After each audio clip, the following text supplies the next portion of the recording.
Yo. No, it's just me. I have a question because they said that you guys are the ones with the seasoned French fries. So y'all fries are seasoned.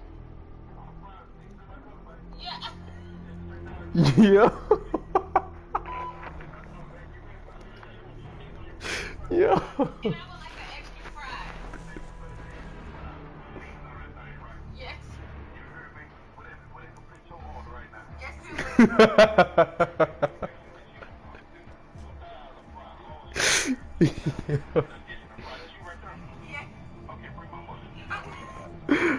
Oh my gosh. How do I use it? You pull the back thing, and then once you see a white little ball, pull that. Okay, then what do I do after? Throw it! Dude, throw up your neck. How you doing? Doing good, nice and comfy. I know some crazy murder in your brains now. You can grate your face like a block of cheese. Remember that? How you doing? My bad, guys. I'm watching YouTube shorts or Facebook shorts. Let me go to YouTube real quick. I'm just watching some shorts. That dude say no. Let's start with all defensive. Point guard, Gary Payne and Chris.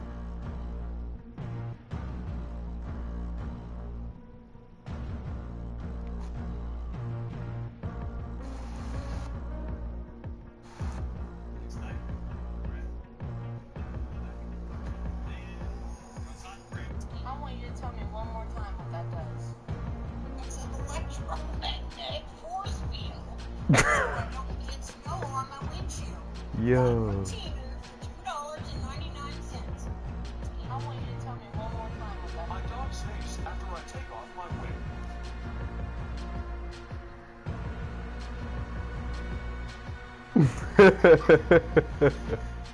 My dog sneezes after I take off my wig.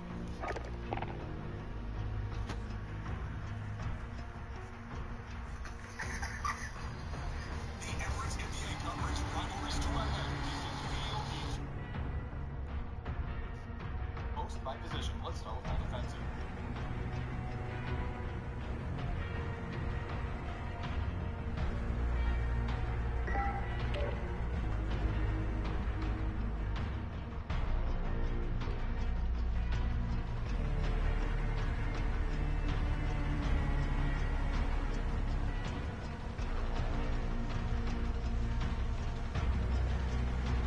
Talk about key matchup in this season of the NBA tournament.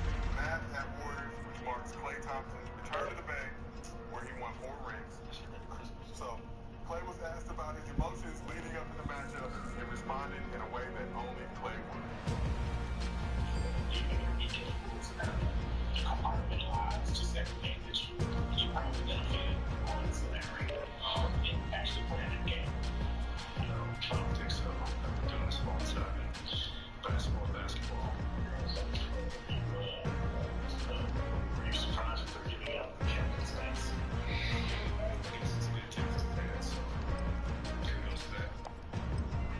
So for those that don't know, the Warriors are honoring Klay for giving up captain hats. We also posted a video recently with a bunch of Warriors players saying their well wishes to Klay, saying how much they missed him and all that jazz.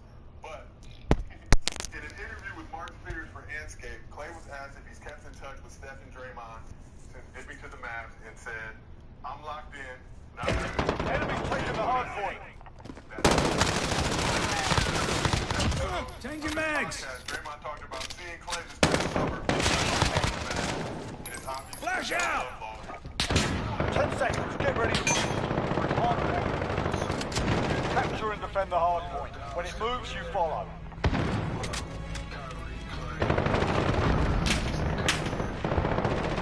Next hard point. Let's go.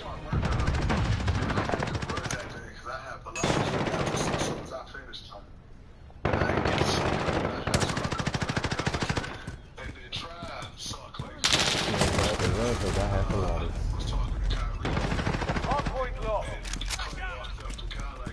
I swear, I wish, man, that's how much money I want to make. I want to make enough money to where I said I had to go because I gotta do Pilates. Hey, I gotta go. I gotta do Pilates.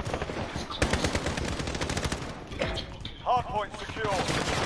Hardpoint contested.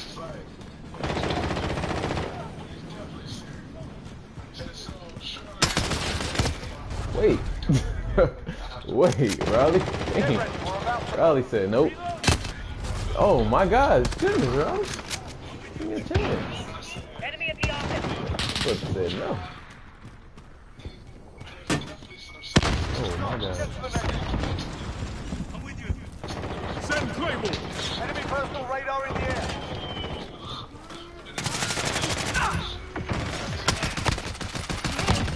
Tank, trench, and mag.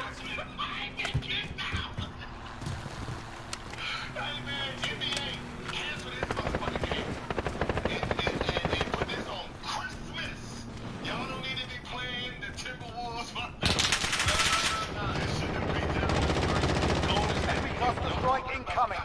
The enemy took the hard point. You're talking about views. This is Lakers Warriors.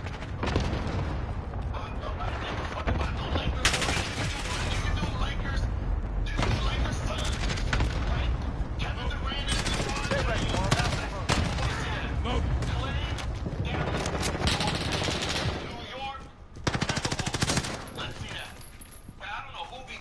Send Enemy Claymore. UAV overhead. Okay, get to the hard point. We've got the hard point. Got him. Change your mags. Tank, trench, and mag. Enemy at center. Hard point contested. Sixers, Celtics, Lakers, Warriors, Nuggets, Hard point contested.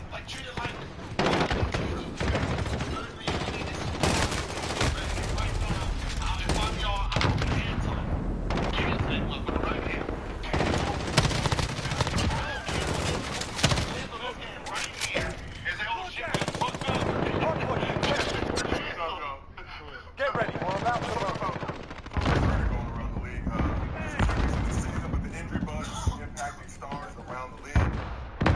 Hard point contested. Okay, get to the hard point. Enemy personal radar in the air. We've taken the hard point.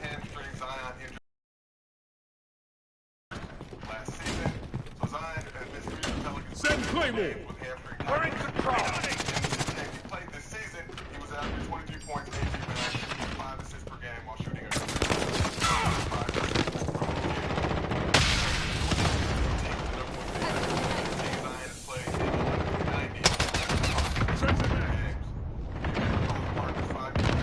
Enemy at the warehouse. Reloading.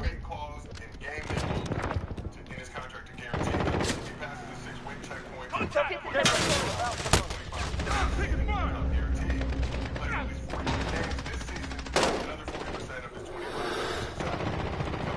Enemy UAV overhead.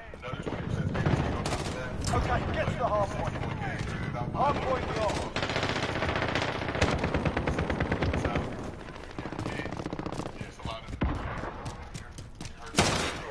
Check fire. Come on, man.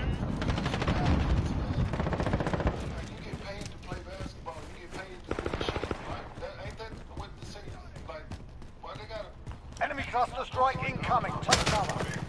Trench, and mag. Sure got the reaction. It seems like another setback for Zion, but we know he came when he came. Trench, and mag.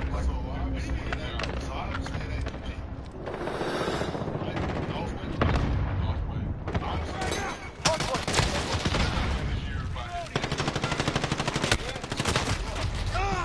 Damn, how many bullets this dude got?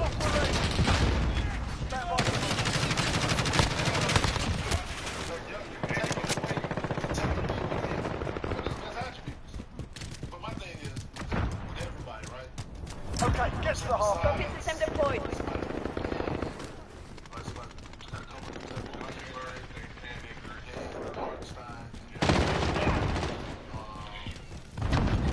Hard point lost. Enemies halfway there. Step it up. Enemy UAV overhead.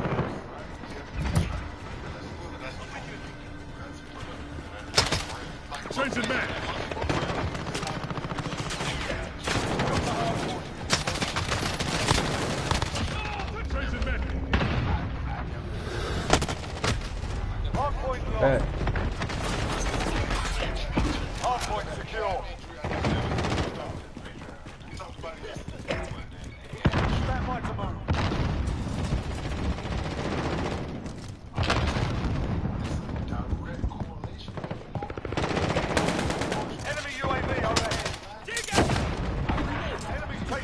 point. Okay, get to the hard point. Okay, cool. You're paying these dudes a lot of money, great. But if they're not available, Allied cluster strike inbound. Reload!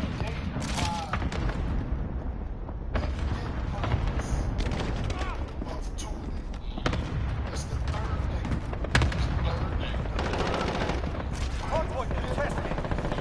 Location secured. One down. Focus system deployed. no, man, don't want to wear shoes. Man, Taking the hard point. hot, cold. Allied cluster strike inbound. Stand by. Anything that's not gonna hurt that fight, do it. These dudes only Got the hard point.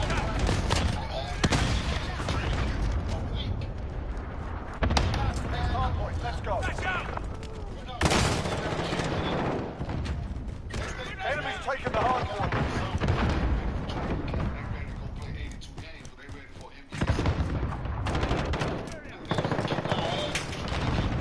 While we train 2-3 times, we running like sand dunes and running the beach and playing 5-on-5, 8-9 hours. 2%, 3% body fat. We done lost 30-40 pounds going to training camp. Fit practice, we all sitting like, ah, damn, I thought I was in shape. No, in the city. Hard point. I'm trained. Friendly UAV on the head. Down and not out. Let's go. Enemy personal radar. 10 seconds. Get ready to move. Friendly care package Enemy inbound. at the center.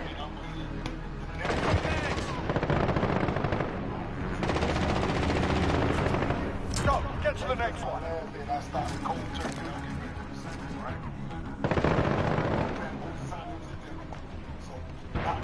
Enemy UAV overhead. Got the hard point.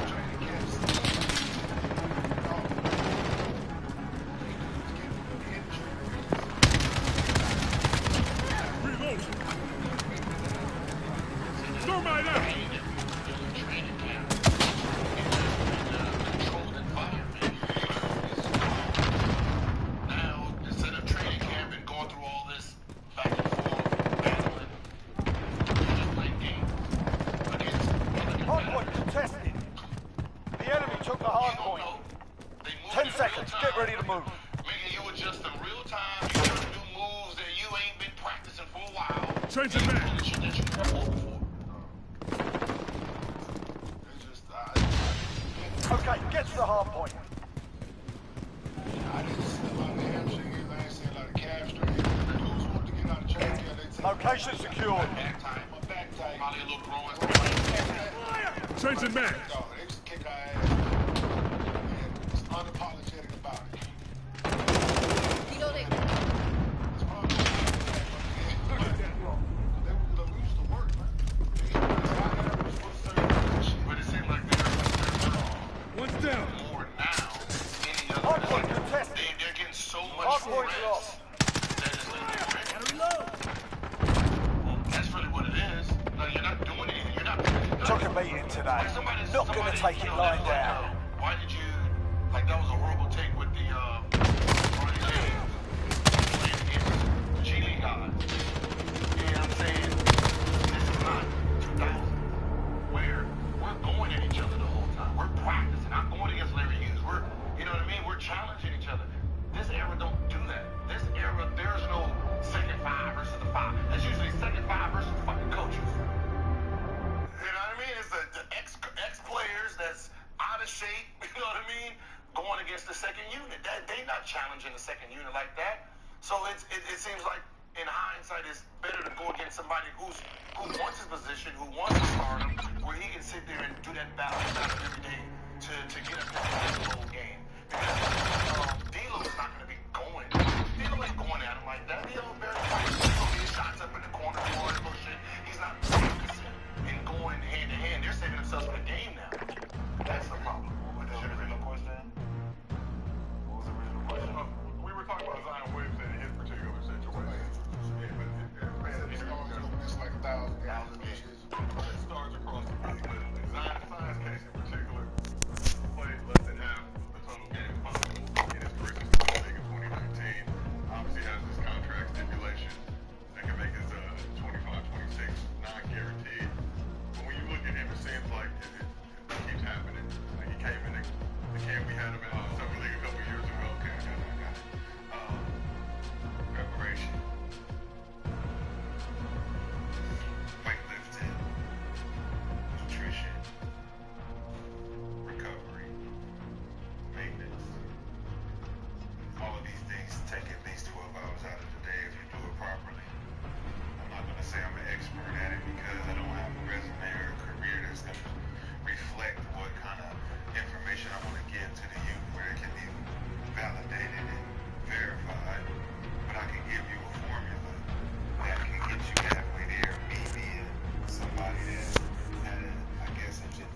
gotta show it.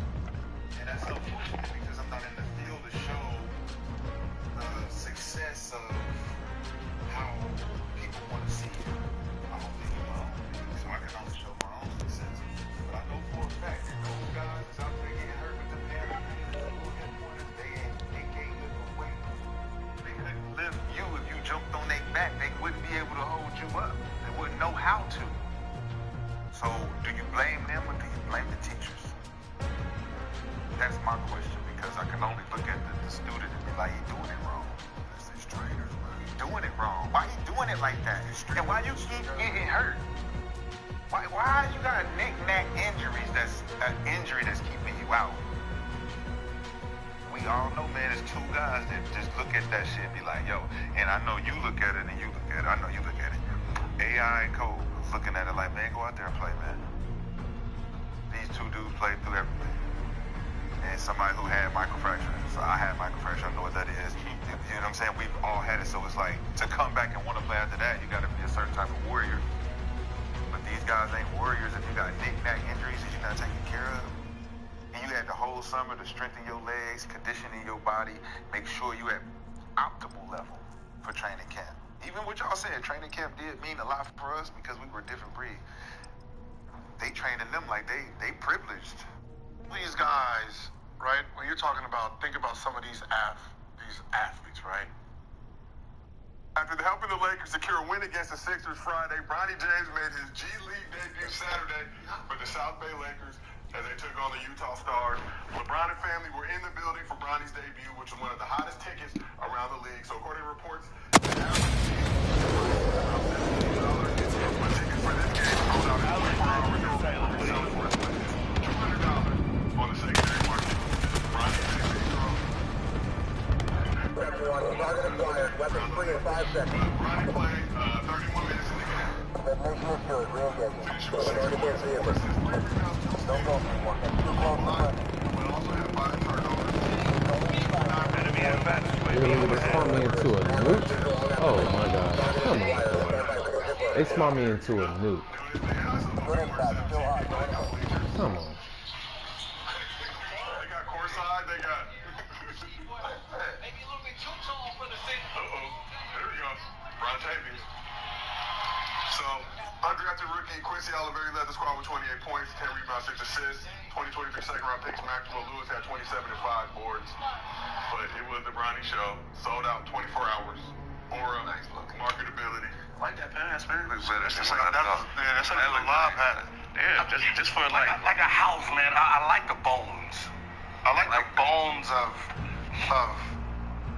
what he could be, right? I think the problem with Bronny's game, the biggest problem is he's not aggressive, and when you're not looking to score, it becomes a problem, right? You because you're looking. It's like the Ben Simmons case, right? Yeah. Right. When you're looking to make passes, you miss everything. Right? If you just be ultra aggressive, like I'm looking to score, you stop me, then I make the pass. But if you're sitting here trying to make a pass and the rim's right here, and there's it becomes a harder game. Like I like some of the things he does. It's just sometimes it's just like you already in your mind, you're already trying to pass the ball. That's not how you're supposed to play the game. It's not your game. Like when you look at the Jason Kidds, the Steve Nash, right? They're passers, but because they're so aggressive, like I need to touch the paint here, I know where to pass. Like they're how they look at the game is still an aggressive look. Like Chris Paul. His game is passive all the way around. Everything is secondary to him. Right? I'm gonna pass first, shoot second. I'm gonna shoot first, pass second. It's this awkward thing. When he's supposed to shoot it, he passes. When he's supposed to pass it, he shoots it. Played against the Raptors on Sunday. Got in the game about a minute 30 left. Should have got that bitch up, but he was so quick to look to pass. But after this G League game, Bronny was asked about the impact he could have in the G League by helping raise visibility. Had this to say. I've seen all the buzz and stuff around me going down to the G. I mean, to the G, not down there.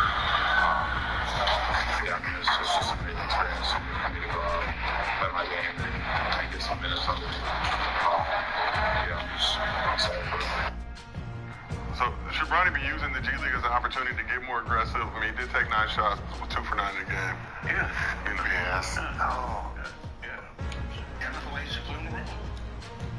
So you go on the road with him? Yeah, he should play on the road with them. I like his confidence in the G League, but God, so then we don't like this is the 56 big, bro. 55. 55. No, I mean it's just still it's like 55 big, bro.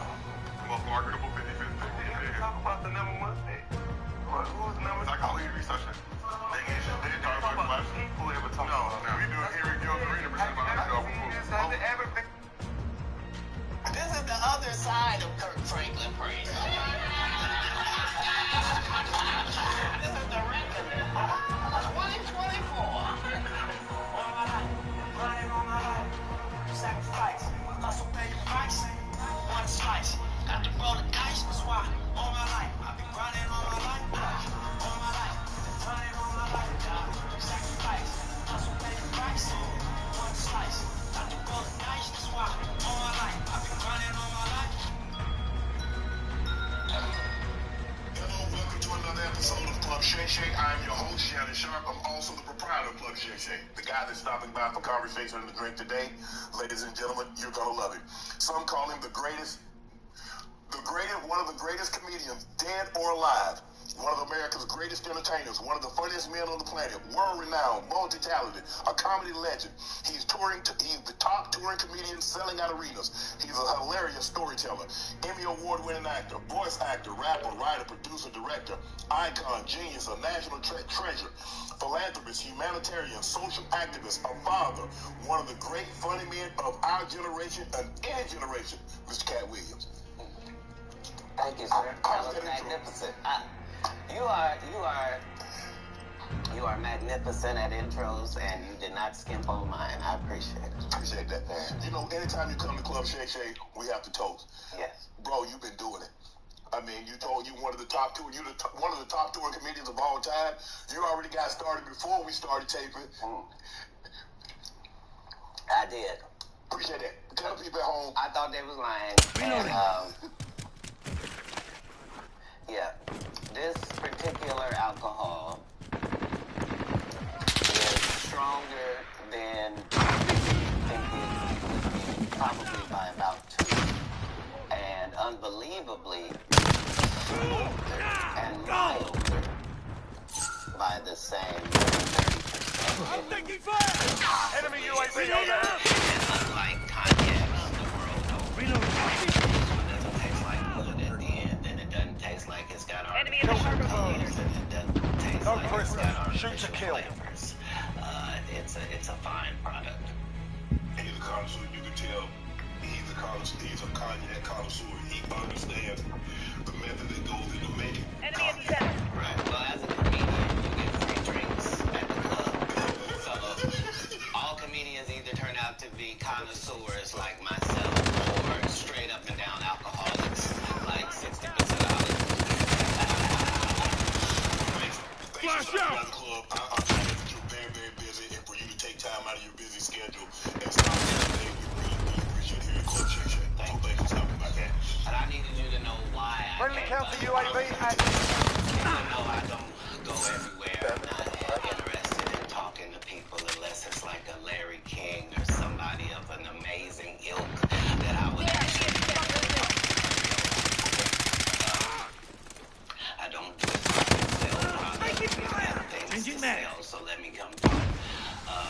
You have a great product here, and as a fan base, we love the attention that you spend on the guests. We love how much work you've done, how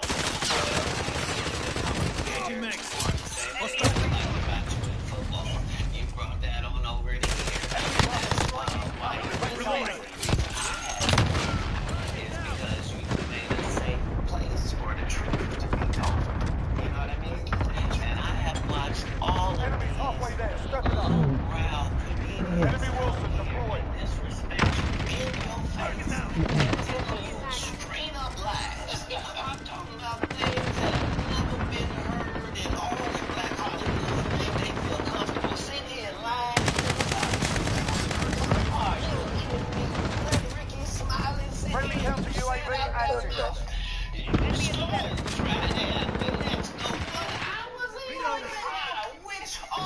All of America fumbled a bit when that happened. And then he said some stuff that we haven't heard in 100 years in Hollywood. You ain't say nothing. This man told you he had Cat Williams' role. He was going to be Money Mike. And Cat Williams was going to be the Santa Claus. Now listen, you mean in Hollywood they cast a 5 Santa Claus? That's your story. Your story is the Ricky Smiley that couldn't even do curse words because he had a Christian fan base. He was going to play the villain. Why you didn't ask him why has he played a woman in other movies that he's played a man? Well, I didn't know. Enemy UAV overhead. You wouldn't let an athlete that been on steroids talk about one of the greats. Ricky Smiley can't act because Ricky Smiley can't act. He told you the story about when the movie came out. Where did he say he watched it? At home. He wasn't even at the premiere. You telling this man he stole that. Oh, so he could get his name in the same sentence with a great one. It is sad. He was just that bitter when we were shooting it. He told everybody, it should have been my role. Everybody on the scene. Why do you think no cast member has ever said anything? He couldn't have played that role like you. I thought he was... Sir, no one... Why no... He was with KD. He beat up Terry Crews. Why nobody know this story? You talking about in Hollywood, they switched off roles. You take this and he... What?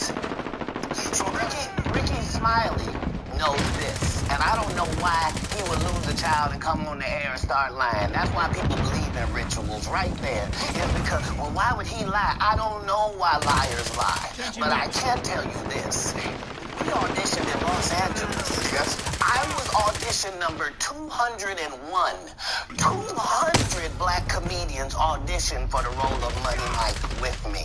You're saying all 201 of us was auditioning and you had already had the role and had already shot the role in 4 days? The truth of the matter is, the Money Mike in the original script got raped in the bathroom. And that's what Ricky Smiley was okay with. Cat Williams had to take the risk in front of the studios and the cast and the powers that be in his very first movie and say respectfully, humbly, guys, if we talking about anything else, I have no credibility and I have no pull. But we're talking about comedy, right, where I have all the credibility and all the pull. The problem with Friday After Next is we're trying to make a classic comedy. And this comedy involves a rape. And rape is never funny, no matter who it happens to or what the circumstances are. If you would allow me to allow us to do this movie without a black man getting raped in it, I promise you that it will be twice as funny as it would be with him getting raped. So considering that's the real story, why would you bring up that story? 35 members of the cast and crew have never brought up that Ricky Smiley was going to play Money Mike. No one ever saw me put on a Santa Claus suit. We got a wardrobe department. They made a Santa Claus suit for me. Why that wasn't in the bloopers? Why? And here's the other thing. Everything that Money Mike said, Cat Williams wrote. So what Ricky Smiley say on his? You can't say my lines, I wrote them. That's how I already know that I'm going to be funnier than you. What he told everybody was Cat Williams. And don't nobody know who he is. I'm on the radio. I'm with Steve and Said. Everybody know me. That's what he told everybody that would listen to on the set. That's the truth of the matter. He was so egregious. Not now. Then he was so egregious that, and Hollywood has never heard this in 100 years. He was so egregious, I put in my contract that I won't work with Ricky Smiley again unless he's in a dress. Now, what was Ricky Smiley's next movie? Was it First Sunday? Did he wear a dress in it? You bet he did. It's in my contract. Why would you put that in your contract, Cat? That's where he's a believable actor. Him and Tyler Perry can't play a man to save their life. They play good women, and I believe that the best actor should be in the best role. So that's why, because when we released that clip and he said that, you responded because he said he was supposed to play Money Mike and you were supposed to play Santa Claus. An outright lie. So That he knows is a lie. So why would he say it? Because he's a liar. Nobody knows why liars lie. And that's why I had to come on the program. Cedric did the same thing.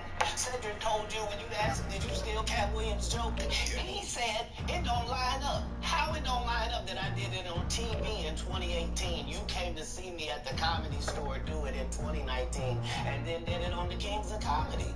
Like, what doesn't line up? This is a televised joke that Mark Curry helped me punch up and get to the level that it was. The same Steve that went to go watch Mark Curry do his whole sitcom and then stole everything Mark Curry had. Now Steve got a sitcom where he the principal and he wear a suit and then he gets this high top fade, making all black men think he got the best lineup in the business. And it's a man unit. Then you ask him, why you not a movie star? I didn't want to be a movie star. This the same Negro that hated on Bernie with this same thing. I didn't want to be a movie star. No, you couldn't be a movie star. There are 30,000 new scripts in Hollywood every year. Not one of them asks for a country bumpkin black dude that can't talk good over Gaby and look like Mr. Potato Head. There ain't none. You would have to have a range. I played a lot of characters, 60 movie roles. I'm not playing Cat Williams in there. I don't know, Cat. We might not let you drink anymore. The way we ain't even got. I'm not fueled by alcohol. I've had a sip, less than you. The truth don't need motivation. I'm just saying I can't let these dudes lie. Cedric's sitting here telling you why he ain't a movie star. He over here look like a walrus. You didn't say nothing. He can't even get his arms off his stomach sitting over there. Why I'm not a movie star. What? It's a situation. He never wrote anything. Remember, when Cedric the Entertainer starts, he's singing, dancing, and telling jokes. That's why he's called the Entertainer. We found out he can't dance and doesn't write jokes. Four comedy specials. They're so bad, Shannon. They're not available Team on deathmatch. Netflix or Tubi. Enemy is coming. Weapons ready. They're so losing bad ground. that they're not Focus. available on Netflix or Tubi.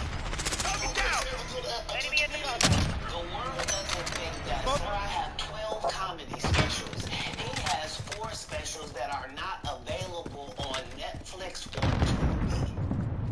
It seems to me Enemy at the junkyard. No. Winners are not allowed to allow losers to rewrite history. I don't say any big things if my name is not breached by these people on your platform.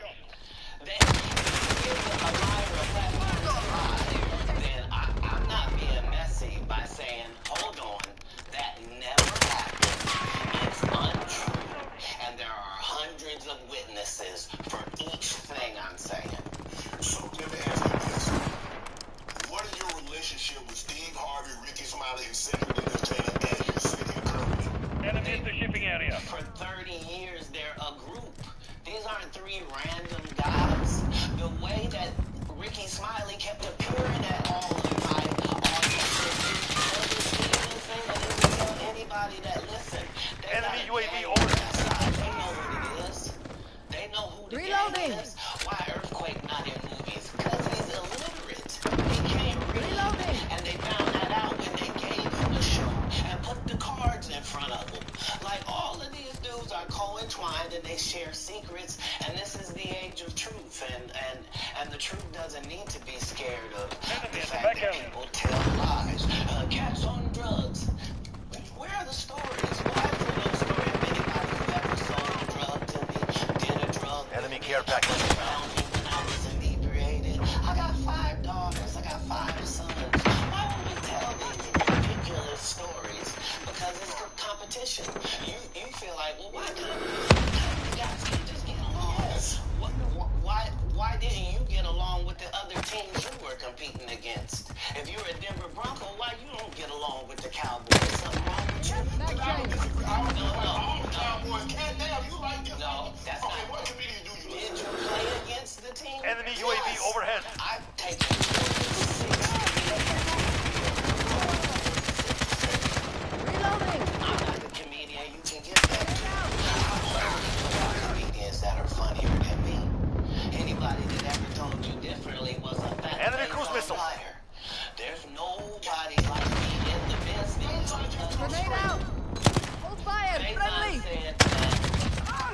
Reloading. Netflix special. They have reached the halfway point. Specials. Guess how many pays I'm Grenade out. allowed to have conversations about real stand-up people. We do not let people who are on the juice discuss real athletes. That's all. As a journalist, that's all I'm saying. I don't have hardly any resentment to any of these entities because I can't be jealous. I've never seen them have anything that I ever wanted. If you sign up for their program, you get a light UAV skin, overhead. weird-faced wife that never do anything. Listen, in 20 years, won't do an interview. Nobody's ever talked to her, and they We should have a never personal been radar drone interviewed ready for Man. escort. Requesting And area now, recon. understand, I'm not talking about one person. How they all end up with that. That's part of what you get. Yeah, listen to that shit. Saying I was going to expose. When I talked about Michael Jackson, when I talked about R. Kelly, Enemy cluster strike. Take cover. because why would you talk about another black dude? Race is not where the line is drawn. It's God's side and the other side. And we don't care nothing about the other side. Period.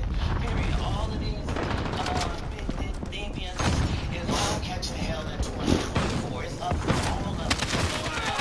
Reloading. Enemy cruise missile. Falcon 3-0. Personal radar. What's PD doing now? What P did he at now? But he's still crazy, I guess.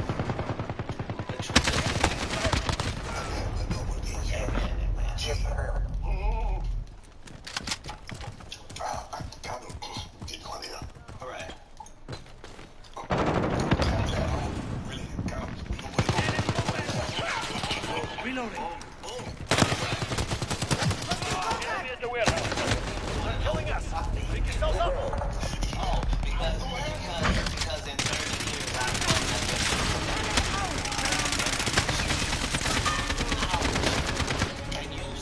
Grenade out. Mag change. Grenade out.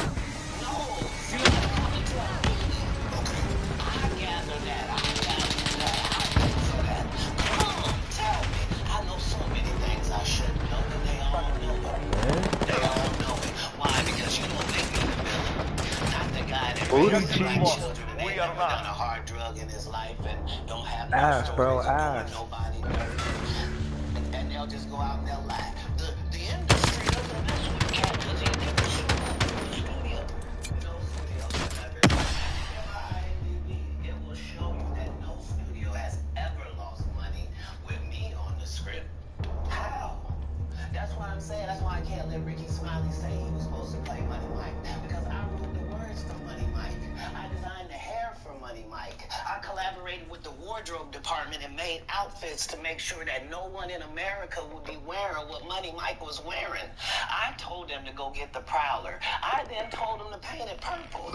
I told them don't have an actor at playing a pimp. We can get an actual pimp, Archbishop Magic Don Juan to play. Like, I did far too much work for somebody to come years later and try to tag along just for their own self-aggrandizement. Why didn't Cube set the record straight? Terry Crews could have set the record straight. Mike Epps could have set the record straight. Why none of them set the record straight? That's what you were supposed to ask him when he told you those lies that no one's ever heard. Right, but he's telling you something no one's ever heard of. Nobody has ever heard. Oh, Ben Affleck and Matt Damon was in a movie, and somebody said, y'all should switch roles. And like, this is a business. But that's the thing, Ken. Normally when people give you information, I'm thinking I'm hearing it for the first time, and they're giving information no one else knows or I've ever heard. So I'm taking them at face value. These are lies. This is like Steve Harvey telling people he used to be homeless. That's my story. That's not his story. Steve Harvey was never homeless. When Mark Curry was touring with him 25 years ago, he was making $3,000 a show in cash and doing 5 shows a week. They just tell the stories. Thanks to my wife, I'm where I am. You said that about the first wife. You forget that. You told us it was her. Then you went and married somebody else that think like a man. Like, what are you talking about? They think they can rewrite history.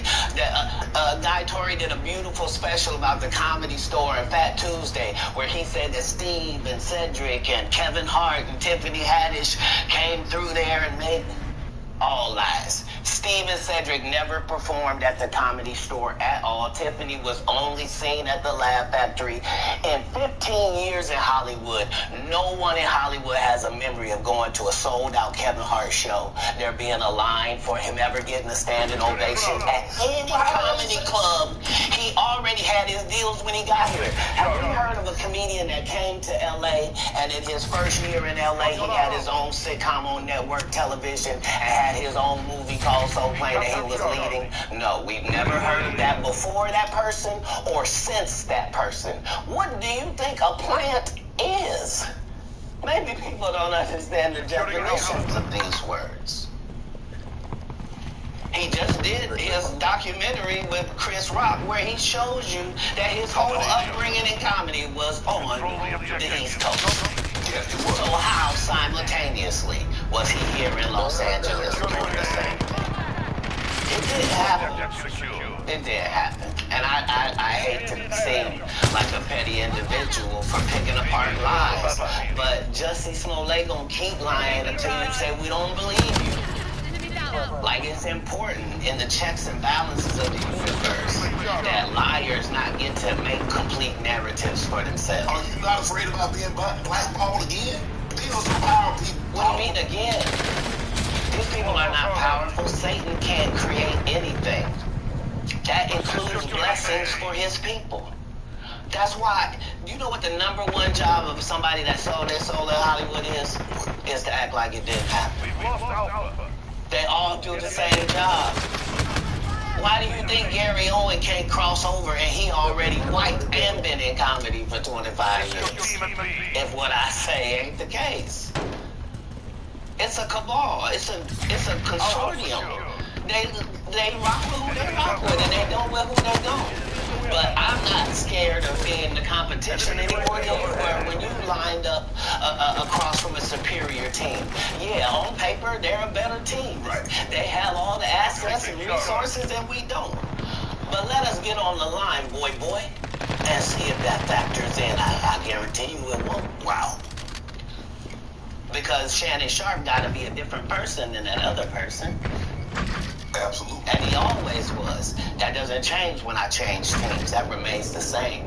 That's how a legacy is built. All of these shortcut takers. They canceled me for talking about Harvey Weinstein before the thing came out, but he offered to suck my kids in front of all my people at my agency. What am I supposed to do? He did all of that. I'm thinking I'm the only black person on the strip. I think there's 3 other black guys on there. I told him no. What y'all do? And this is why when I walk in the room, heads go down. Cat Williams? A regular old comedian that's Cat Williams? jealous. And Shannon Sharp, yeah. I'm watching it again. Cause I never like watched the whole interview. Only because I'm not taking the shortcuts. I just watched like, you know, the highlights on Facebook and stuff. They pay you to not talk about things they don't want you to talk about. They tell you. Yeah, like literally like everything he was saying, it's coming true so far. Told you that he stopped doing stand-up because he has 7 TV shows. The only problem is when he stopped stand-up, he didn't have those 7 TV shows. He stopped stand-up because he got in a comedy battle called the Championship of Stand-Up Comedy with one Cat Williams in Detroit in front of 10,000 people and lost because Cat Williams said he was actually bald and that was a wig. And I went in and that's why he couldn't do stand-up anymore. Imagine him coming to tell you another story where he got so big and it was Bernie and them's fault because they wanted to be movie stars. The fuck you say? What?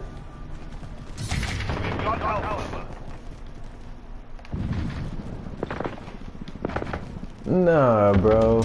No. No. Not doing that. Nope. No, it's because I have a mom that actually fucking cares for me. Dumbass. Like, she don't want me on the fucking streets. What the fuck are you talking about, dude? What the fuck is your problem? Dominating the enemy. We pulled ahead.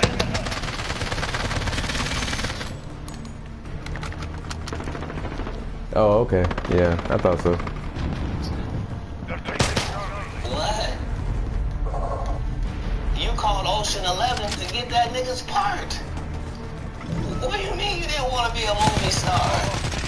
So on the behalf of Bernie, I would have to say what I have to say. Have you ever been on tour with any of these guys? Every guy I mentioned to you is not funny out there in real life. So no. Faison's never done his own tour in 30 years. Steve Harvey don't do stand-up no more. Cedric doesn't write. I'm sorry, he doesn't write.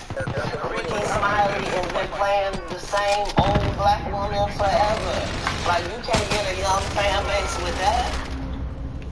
Like, you gotta be doing karaoke around the country to make that work. And he is. I don't know, man. I don't know what that dude was talking about. This is my 19th. But nah, bro. It's hey, man. It's just random people. Don't worry about it. I'm good. Bums that'll take a shortcut at any point. Yes, it's easier for you to choose than to get in the gym. But you don't get to bring that body in here talking I appreciate it, bro. Alright, thank you. What? No, there's too many comics out there that are putting their life on the line to tell these jokes, man. Okay, let's get to your upbringing. We're gonna circle back and we'll get some. I want to tell you real quick that you had said for the Kings of Comedy, it was in 2018, 2019, but did you mean 1999? Because it came out in 2000, so I just want to make sure. No, I didn't. No. So what I meant to say was, remember, he said I couldn't do stand-up anymore.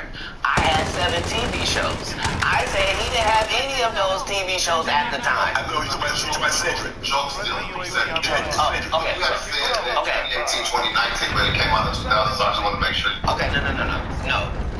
What comes out in 2000? The original Kings of Comedy. Right. I'm on BET's. No, damn it. No, not you. Hold on, bro. I think I actually changed it. Hold on. No, I was trying to turn it up.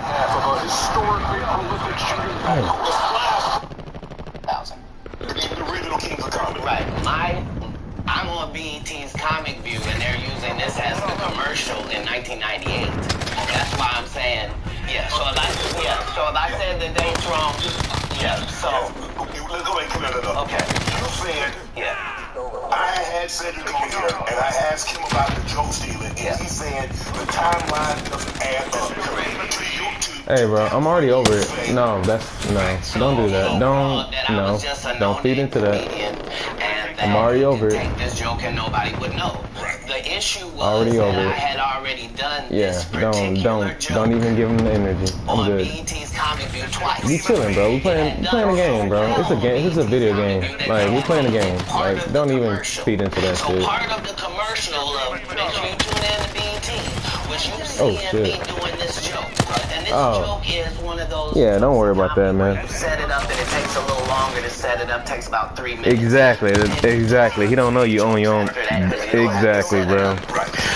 Mark Curry had. Don't worry about that, man. I'm good. Because I thought it was good because I was getting a standing ovation on it. He had me go back in the lab to help me craft it to be an even more. I appreciate it, though. Thank you. So this is not just a random joke. This is my very best joke, and it's my last joke, and it's my closing joke. Okay. 1998. I'm doing this joke. It's on Comic View. Cedric comes to the Comedy Store. He watches me in the audience. He comes backstage. He tells me what a great job I did and how much he loves the joke. 2 years later, he's doing that as his last joke on the Kings of Comedy. And he's doing it verbatim. He's just changed my car into a spaceship. Him and Steve had already apologized for me, so I gave him a pass for a decade. Why would you sit here and be like, I saw Cat 30 times, and Cat didn't do as I stand before you, Shannon. I would have bust Cedric's stomach. There was nothing that would have kept me from 1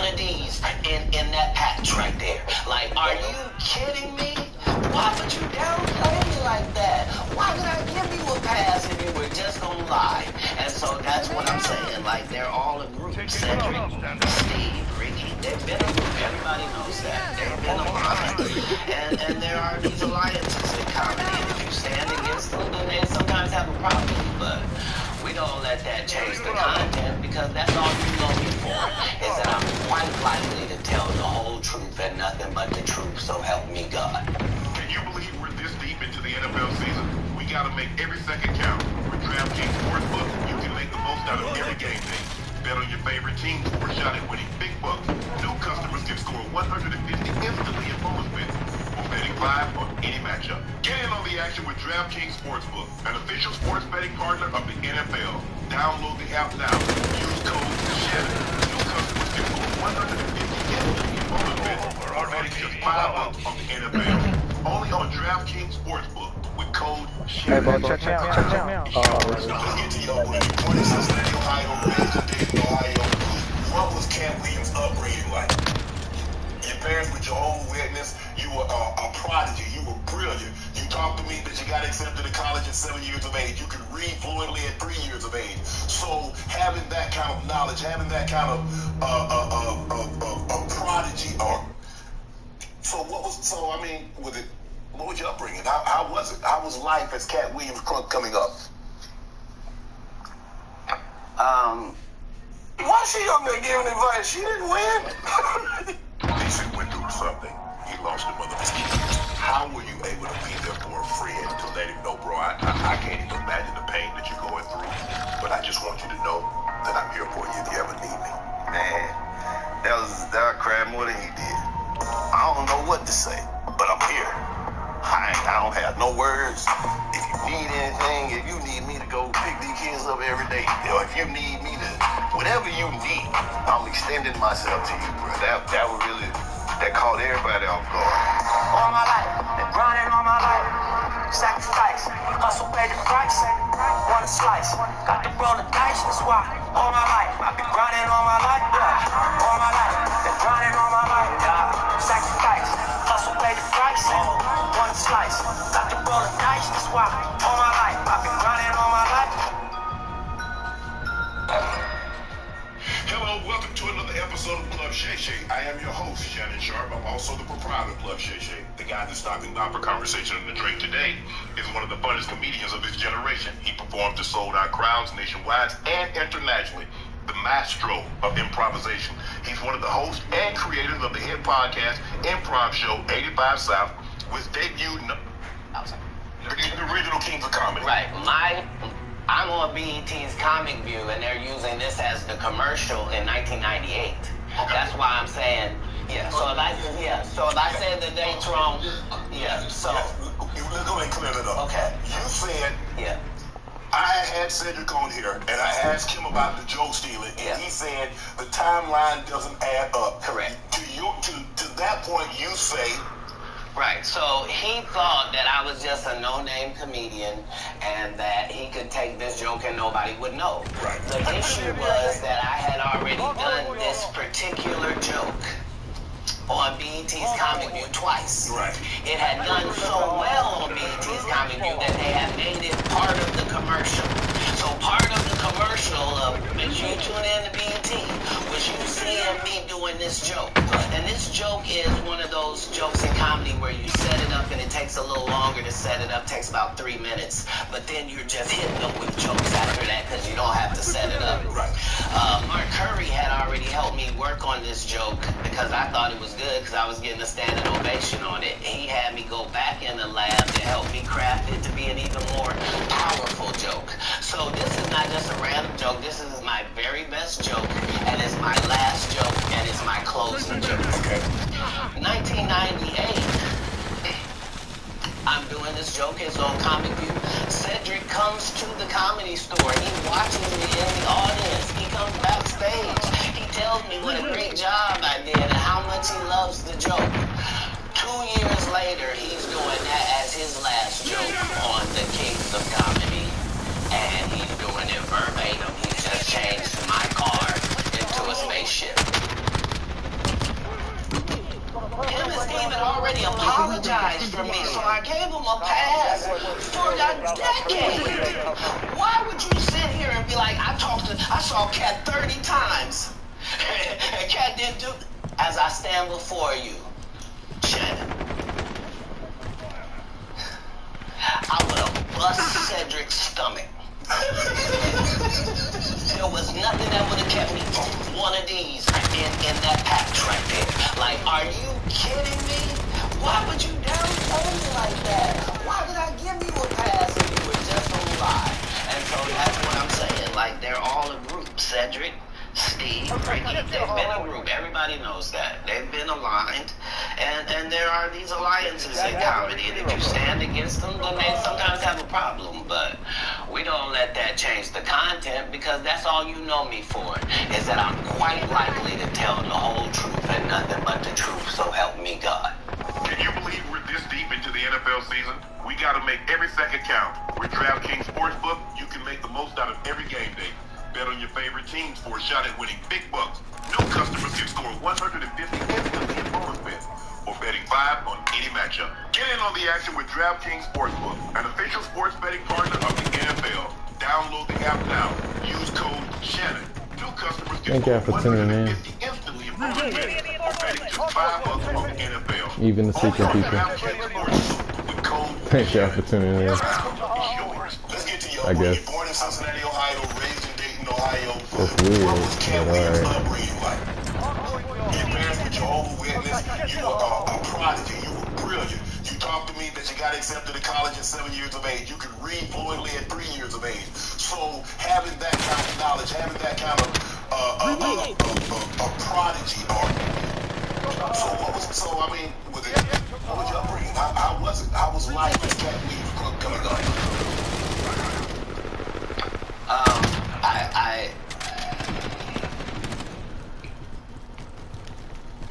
I was often confused because I knew things and I wasn't sure how I knew them. I knew things that I felt like I don't have a reason that I know this, but I love to read. I was voracious because they told me when I was young that knowledge was powerful.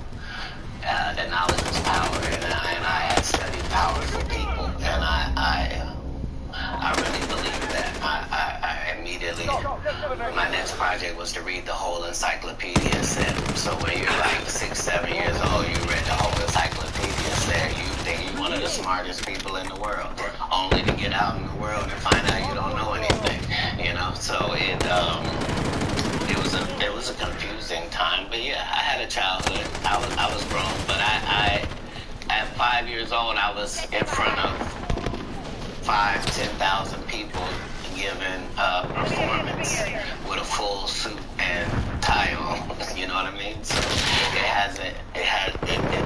it came full circle. For my life, I knew that the applause and the giving of information and laughs and truth to people somehow benefited them and also benefited you. And yeah, so when they would ask me what I wanted to be, everything that I would say that I wanted to be was something that didn't exist, and they would never give me credit for it because I needed to say a doctor or a lawyer, but that's not what I wanted to be. So your parents weren't as supportive as you would have hoped because you were wanting to be things when you got older that they had knowledge of or it didn't exist at the time. No, it wasn't that. It was I'm saying I'm almost 100 years old right now, but if we go outside right now, I can run a 4.340 or sub. I can do a 4.16 if I'm just shooting y'all across the street to get order some.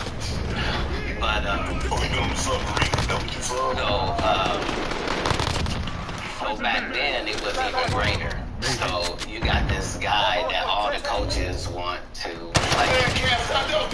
Hold on, because I'm 5'5" in the 5th grade. I've been this size my whole life. Like there was a portion of school where I was one of the big dudes. Like as soon as everybody caught their growth spurt, I was out of it. But I'm saying I was a competitive individual. My father was an athlete, and like Like, no, I've been 145 pounds my whole career. That's why I never bothered when they said, you cat's on drugs. I knew, how you gonna prove that? My body is a temple. I've been the same size since I was 10. Like, what do you, yeah, like, I haven't changed off this pivot foot. This has always been who I was before stand-up or anything. But it was an interesting childhood. I appreciate my parents, even though I couldn't live within the religious frameworks that they had set up. But that was more not wanting to live a double life and not want to embarrass my family. You know what I mean? Because I read where a form of punishment for you is that they would take books because you mentioned you were such a voracious reader. And a form of punishment was when they would take the books for them because you could read fluently. You told me how at like 3 or 4 years old you could read, not just a child's book, but you could read. Well, I'm saying when we go to Haiti to do missionary work, understand that my mother and my father, nobody that's there with us speaks French. And I mean, it speaks Creole and reads French. So I'm in charge of everything, from the housing to the cars to the gardener. Like I'm saying, so I'm not just reading. I'm reading in multiple languages. Like I'm probably reading 3,000 books a year. From the time that I'm 8 years old to the time that I'm 12. No fiction books at all. I'm only reading nonfiction. You could drive at 12, you received a full scholarship to the National Science Academy in Dayton, Ohio. But you failed, so you could become ineligible. Why did you want to take that opportunity? I didn't see it as an opportunity. When I got in there, all the students were wearing lab coats, and it seemed very confined and restricted, and nobody seemed like they were having fun. It just seemed like everybody was smart. But I didn't want that. That wasn't what I was signing up for at all. And plus, I thought that Jesus was my big homie. So you know how you get a story about a dude joined the gang and get a big homie? Right? Like at this particular point in my life, my thought is that the Bible is the greatest book that's ever been written. Okay. That it houses the truth, and that it gives you the story of Jesus, and that I'm supposed to be like him. Okay. So it's already in my head that as soon as I get 13, I'm leaving. You at 13, you not only like, okay, Mom, I'm moving out. You moved from Ohio to Florida on your own. You weren't afraid? I mean, you like, did you... Hold on. So what were you going to do when you got to Florida? Don't say I wasn't afraid. There's no such thing as a human being of not being afraid. Okay. There are certain human beings that understand that being afraid in no way stops you from doing what you got to do. Okay. So I was afraid, but I couldn't be that afraid because I knew what had happened with Jesus. I knew how it worked out. I knew that I wasn't in the wrong with how I was feeling, and I knew that I didn't have any bad intentions in it. Right. So I trusted God that it would work out. Why Florida? Because if you're raised in Ohio, the one thing on your list is, I'm going to get away from snow, and I'm going to get as far... I want to tell me the place. I literally went to a truck stop and I asked all the truck drivers where they was going. And there was one guy going to California and there was one guy going to Florida. And they told me how long it was going to take. And so that's why I ended up in Miami. Because... How did you get there? You come to bus? Or... No, I just told you. I was at the truck stop. I didn't hitchhike. I got in the back of the dude's 18-wheeler. Me and my Rottweiler puppy and my suitcase. Yeah, because I probably had $2,500 on me, like I was shoveling snow and cutting grass. Like I always had pockets full of money. When did you make the decision that you were going to leave Ohio and go somewhere? And it ended up being Florida. So, but when did you know that you were leaving Dayton, Ohio, going to Florida? In my father and I's last interaction,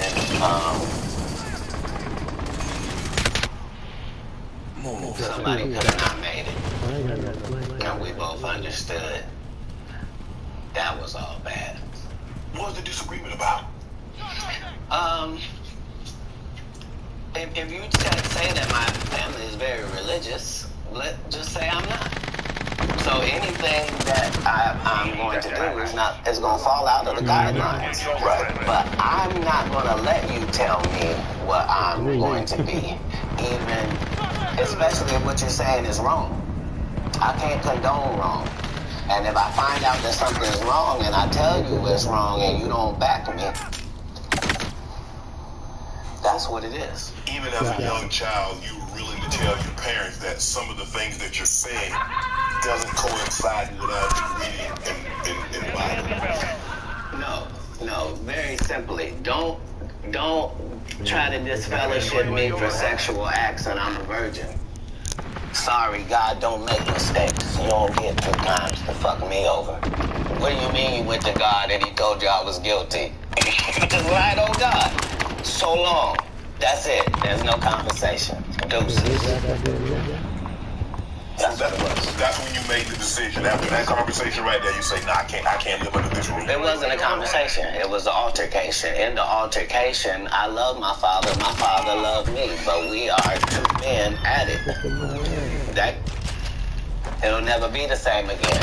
You can't sleep comfortably around me, and I can't sleep comfortably around you. How similar are you to your father? No, I don't know. He's a great man. I'm saying, Y'all butted heads. Right, but I'm saying that generally happens with a father-son dynamic. It was just that religious relationships are always difficult in families. And they always are. Before it got to the point, because the dynamic, he's father, you're son. Before that dynamic and you step up on his level and you challenge him, you felt it was best for you to leave. No. I'm not being challenged. I'm being beat to death. Oh, he was abusive. I didn't say that. I said we were in an altercation. I see what you did there. I saw what you did there. I saw what you did there, Cat. I saw what you did. You was in an altercation. You didn't say you lost. You said you was in an altercation. I in no way gave you the impression that I won anything. I'm the one leaving. I'm out of bounds. This is his house. Right. Yeah. So as long as I'm going to be under his roof, there are certain things that I'm going to have to do. Right. And the only way that's going to change is either this or that. And I'm saying, I had 2 younger brothers. Like, I'm not an unreasonable person. Like, I don't have any mental issues whatsoever, despite what they lead people to believe. You know, I make pretty good decisions. Were you not, so how was your relationship with your father? Were you not afraid to leave them? Well, I asked, because it went all the way to the actual department, so it was actually going to be something.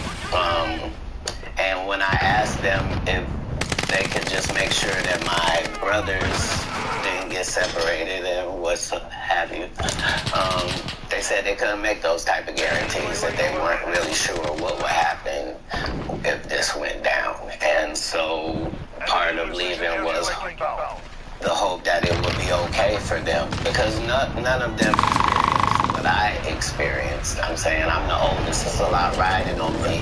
I'm supposed to at least religiously hold down the family's name at this household. Right. You know what I mean? How much older are you than the baby and the knee baby? Like a lot. I think 13. Yeah, they're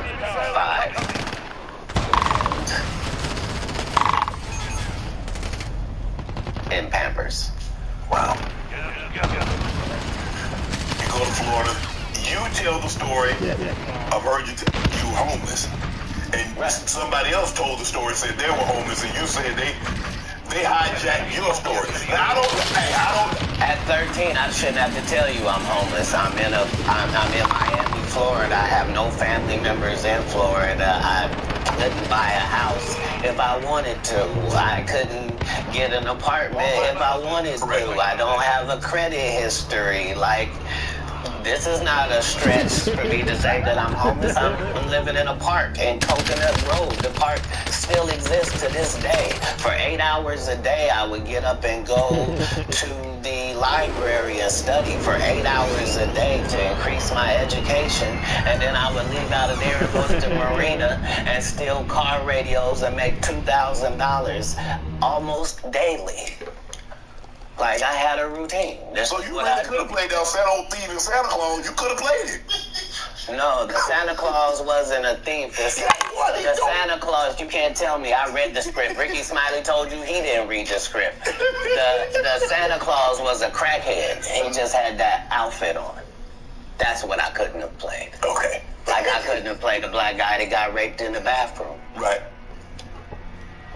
So at any point in time, you like, man, I made a mistake, man. I should have stayed my buddy in Ohio, man, because this ain't what I signed up for. I didn't experience anything once I left home that I hadn't signed up for. If anything, it saved my life. Me being homeless for that small period of time allowed me to see all of the people that were in that situation and to see that these were lawyers and doctors and teachers, and that these people were white and black and Asian and Indian, and the only thing that all of these homeless people had in common was they made a bad decision and aligned themselves with drugs. And I interviewed them all. What drug? What? And guess what, Shannon? Nobody had a great story. Nobody had a great story of what meth had done for them, what crack had done for them, what cocaine had done for them, what heroin had done for them, what speed had done for them. Nobody had. Oh, I shudder to think. I thought it was what I was made for. I thought it was what I was built for. Anybody that knows me will tell you that when they first met Cat, tell these stories about how he changed his name. Look, the truth of the matter is Disney sued me. Yeah, I was Cat in the Hat. They sent me a cease and desist letter, and I'm not even making $25,000 a year. And the mega company Disney has sent me a cease and desist telling me I can't use any variations of that name. Fine, I'm Cat Williams. That's all that happened. I have been this same product the entire time. They will tell you when they first saw me doing stand-up, I was just like this. This is what I bring. This is my style. When did you know were you always funny? Did you always want to be a comedian? Did you stumble on a comedianship? No, I loved what they did, and so I studied them, all of them. I studied all of the white comedians because I wanted to know, why is Monty Python funny? Why is Don not so talented? I wanted to know, what is George Carlin's thing? Like, so I studied all of the comedy masters regardless of the field because I loved to laugh. I didn't know that these people were making a great living at doing this. I thought this is just what they did. They tell jokes. They're funny people. But I loved the craft. And that's why when I got into the craft, I thought it was my obligation to make sure that I kept writing new material so much that it forced these comedians to stop doing the set they've been doing for 10 years and keep writing some new stuff. And I knew that if I could get that to take on, that most of these bums would have to just quit comedy because they can't keep up. They're not going to keep writing an hour worth of material. Right. I've written an hour worth of material 19 times. They're not going to do it. Why? Because they're not creative writers. They want to get somebody else and have them write it and put it together. So if I'm listening to you correct me if I'm wrong. I think the best thing that ever happened was the internet. Because now they have to. Because normally, like you said, you could do a set and you do that set in Kansas City, people ain't heard it in San Francisco. People ain't heard it in Miami. They ain't heard it in Detroit, Chicago, Atlanta, so forth and so on. Now you do a set, it's on the internet. Somebody heard it. So you can't do a set and make it last 3 months, 4 months. Well, it doesn't allow the regular comic the ability to grow, is the real problem. Like, the part of comedy is me taking these jokes in January, and by March I've begun to craft this joke. It's not as simple as it was when I wrote it. It was just da da da da da, but now it has the complexities of the fact that I'm having to deliver this to an East Coast audience, a down South audience, a Midwest audience, a Utah audience, a Colorado audience, and so it begins to take on a different complexion because you're having to deliver it to different people. Okay. And so this is what sharpens your joke. You then take those sharpened jokes and make a special. Not you just randomly take some. So it's a process. You don't allow them to process if the first time the guy did the joke, now that's his joke and the joke is everywhere. That just sets it up for people to steal. So how many times must you tell a joke before you master it? How many times have you had to sleep with a woman before you're done with her? That's not fair. If it's great, never. If it ceases to have usefulness, so it has been spoken. Right. I read that you was raised in Florida. You had some help, some ladies of the night. No. That's not true. No, that whole story doesn't take place in Florida. That story takes place in Oklahoma City. Okay. So after I'm in Florida, I then join, I tried to join the Marine Corps, and it won't accept me because I'm too young, and I've lied and told them I'm 16 and my family's moving down and I don't have my ID, but it's coming. And so they let me go to the boot camp. That's not going to work now. Okay, so I've learned that lesson. So then I get this job selling stuff door to door. Across the country, and so I've been to all 50 states. Again, I'm 14 years old, so I did that. While I'm doing that, one of the places I'm in Oklahoma, and I've decided I'm going to stay here because of meeting these ladies that you're talking about and that situation. I don't know at the time why that's important in my life or why it's something I should be doing or any of that. But now later on, it certainly helps me in formulating Money Mike for Friday After Next. Right. And a pimp named Slickback for the Boondocks. Oklahoma, so San Francisco, Oklahoma, Sacramento. From Florida, you moved to the West Coast. So you traveling. When did you set up shop on the West Coast? All right. How old were you there? So I guess I'm 18 or younger, and once I have a child, I realized that I can't. It's a lot of things that I could use to make money that now is a no-go. So anything with street aspirations that I might have thought about pursuing or being good at, I now am a single parent and I gotta redo this thing. So I need comedy to really work out for me. And me and God go into extreme conversation where I'm explaining to him that I'm a crash out dummy if he don't send me a lifeline. Like I need something I can hold on to. Before I had left Florida, I did stand up one time because we was trying to get in the club. I didn't have ID. So I said I was a comedian. They ended up having me do 5 minutes. But I kept that in my head that I had done that. When we get to Oklahoma, they're having a competition for stand-up. And if you win, you get to go out on the road with Jeff Foxworthy and Dan Whitney, who is Larry the Cable Guy, and Richard Jenny, and these great comics. You get to open for them.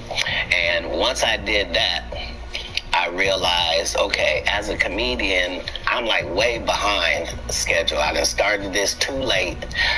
All the funny guys are already funny and known names. Like, how am I going to progress? So I realized that I do better with a white audience than I do with a black audience. And I'm not sure why that's occurring, but the white audience likes me more. That's interesting. So when I moved to Sacramento, it's because Sacramento has a white and a black audience almost 50-50. That's almost the makeup of Sacramento. So I lived in Sacramento for 2 years until I get to the point where I am equally as funny if the room is black as I am if the room is white. That's not enough. Now I need to be one of the good ones when it comes to black comics. So now I have to move to Oakland, and that's what lands me in Oakland for 3 years. Once I have dominated male black comedy in Oakland to my liking, now I'm prepared to go to Los Angeles now. Now I know you can't throw me any curveballs. If it's a white audience, if it's a black audience, no matter what they are, I'm prepared to deal with all of the audiences. Do you write jokes according to the audience that you're going to be in front of, or is your joke universal? Well, in the beginning, part of my framework is that I'm tailoring every show to this audience. Okay. And that's how I was able to show my range and show that I was better than my competitors, is that I'm Cat Williams, but I was still doing clean comedy. So I was still going to churches and doing 45 minutes of stand-up at the church with no curse words, no sex, drug material.